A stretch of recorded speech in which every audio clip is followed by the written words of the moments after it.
Every season brings unique joy and challenges for parents. Let's dive into some practical, simple seasonal tips that will make parenting this year unforgettable. If you're new here, my name is April Knight Copeland. I'm a motherhood content creator and also a parenting journalist. I'm a mother of a 5-year-old son, and on this channel, I share practical tips for millennial moms to help us master motherhood. Today's video, we're going to be going over tips to use for all 4 seasons so that you can have a stress-free year, but also adapt to the seasonal changes that will happen to you and your family throughout the year. Now we're going to start with winter tips, and the first category are activities. These are things that you can do indoors with your children, so like crafts, sensory bin, gross motor, fine motor skills, things like that. Also, family game night are some good activities to do during the winter that you want to incorporate into your family schedule. The reason why you want to have winter activities already planned out is because if your child has asthma, seasonal allergies, having an overall idea of what you can do indoors is going to be really helpful to keep your little ones entertained and engaged during the colder months. Also, you want to establish some healthy habits during the winter that will help prevent you and your children from getting sick. Things like masking up if you are prone to getting sick. So keeping items like cough medicine, things like Vicks around will help prevent that.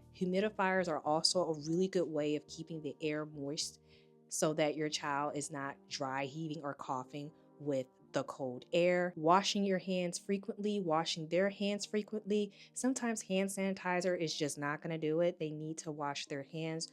Those are some things that you can incorporate in the winter to help keep your kids happy and healthy. Having winter safety tips is going to be another way of keeping you and your family happy and healthy during the colder months. This will vary based on where you are in the country or around the world, but typically when you are going outside and it is colder, you want to limit the amount of time your children are outside exposed to cold air, 15-20 minutes at a time. If there is snow, you want to make sure they are bundled up really good before going out in that cold air. No eating yellow snow. I think we all know those things, but just also want to put that out there, and also setting up limits of where they can play, things they can pick up. When things are cold, microorganisms and all that jazz is more prone to grow. So just be very mindful when your child is outside of setting good parameters so that they can enjoy themselves while they're playing. Now that winter is over, we are starting to warm up, and here are the spring tips that you can apply for your family. Again, going back into the activities, think of things that will really help incorporate those fine motor skills with your children. So things like gardening, taking a walk with your children, also creating some seasonal crafts are a good way of getting you and the family ready and geared up for the summer. When we talk about health, we also again want to tap into allergies. With the change of weather, if you or your child has asthma or sinuses, this is the time that it will kick up. Making sure you have all of your medication so that you and your child can manage the seasonal changes as best as possible. And again, also making sure that you are practicing good hand washing and keeping things in your home that are going to prevent as much sickness as possible or decrease your children and you having adverse reactions to the seasonal changes with allergies and things like that. For spring safety, this is when the little critters start to come up from under the ground. So you want to talk about things like bugs, mainly the bugs. So bees start to come back, worms, ants, all those little creature crawlers that went underground for the winter, yeah, they start to come back up in the spring. So you want to talk to them about like things that bite, things that sting, things they cannot eat, which is really important for preschoolers.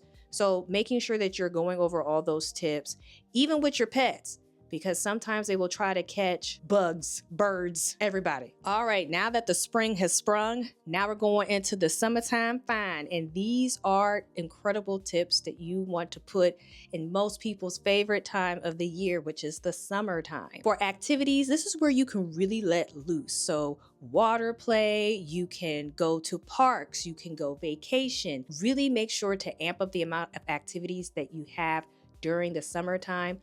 Most places are very, very warm, so you can travel to different states, different countries, and still have really, really good weather. If you also want to be creative, you can do backyard camping or have like an outdoor scavenger hunt. Really get innovative with the amount of activities that you and your family can do in the summertime. Now, even though in the summer, we don't have to worry about getting sick too much with colds, you do want to make sure that for your health, you are protecting your skin. Even though black don't crack, it can still burn. So you want to make sure you and your children are wearing sunscreen at all times. You should be wearing sunscreen even if it's just a light layer for your face. Every single day during the summer, your UV rays will eat you up. You and your children need to be wearing sunscreen. That is so important, and I wanted to emphasize that. Also, you want to make sure you are drinking plenty of water. You also want to make sure that you are protecting your skin with sunglasses and reflective clothing so that along with the sunscreen, you are also protected with flowy clothing that's going to help reduce the burns, especially if you live in really dry, high humidity climate areas. Now, safety in the summer looks a little different.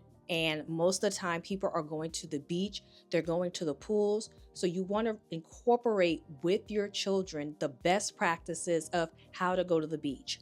For example, you're not going too far into the ocean where mommy and daddy can't see you. You're not putting the sand in your mouth. And if you're going to a pool, incorporating rules there. As preschoolers, they're going to want to jump and run and do all the things. But if they don't know how to swim, establishing safety tips on how far they can go out, or if you go into the water with them, helping them practice self-esteem while they're in the water. These are just some easy ways in the summer to keep you and your children safe. Lastly, there's going to be a lot of traveling during the summer, so you definitely want to make sure that you are practicing how to travel in the airport, train, or even long road trips. There are so many things that you can do to incorporate safety tips of if you and your child get separated, these are things that they can do.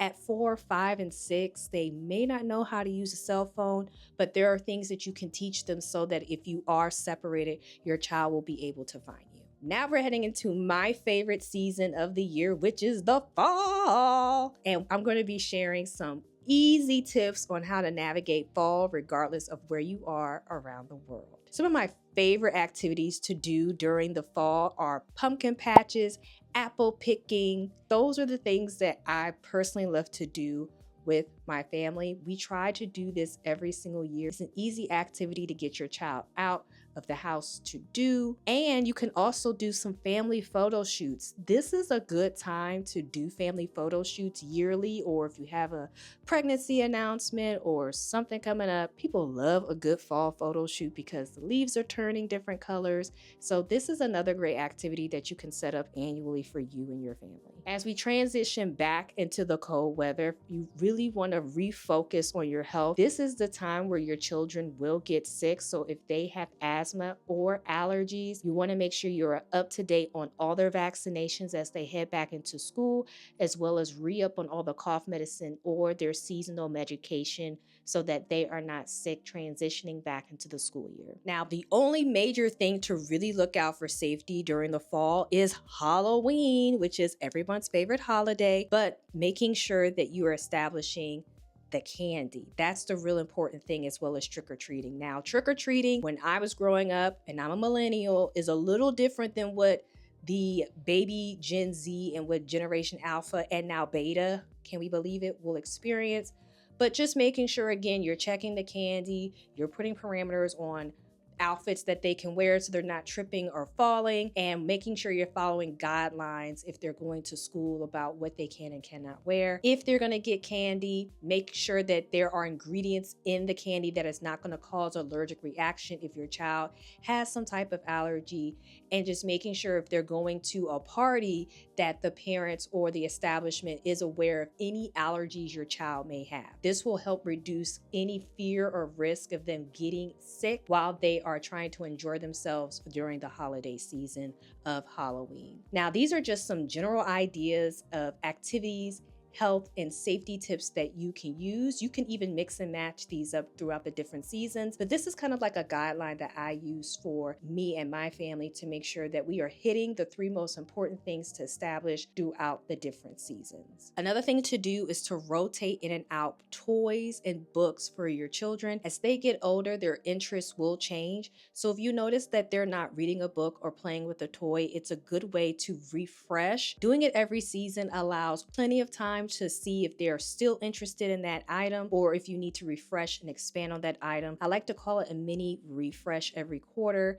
where you can evaluate what you and your family have done and what your kids like or do not like, and it helps to reduce the clutter so that you're not doing a mass exodus of all their toys or favorite items. You're doing it more on a regular basis, which better habits of things that they want to keep or get rid of for their interests. Each season is a new opportunity to create memories and teach your kids about the world around them. What's your favorite seasonal tradition? Let me know in the comments section below and we can discuss. If you enjoyed this video, make sure to like, comment, and subscribe. I put out videos every week for us millennial moms to help master motherhood. And if you're struggling to master traveling during any time of the year, check out this video here where I list tips that I've personally used to make sure that my family and I travel with ease, whether it's by train, plane, or by car. See you there.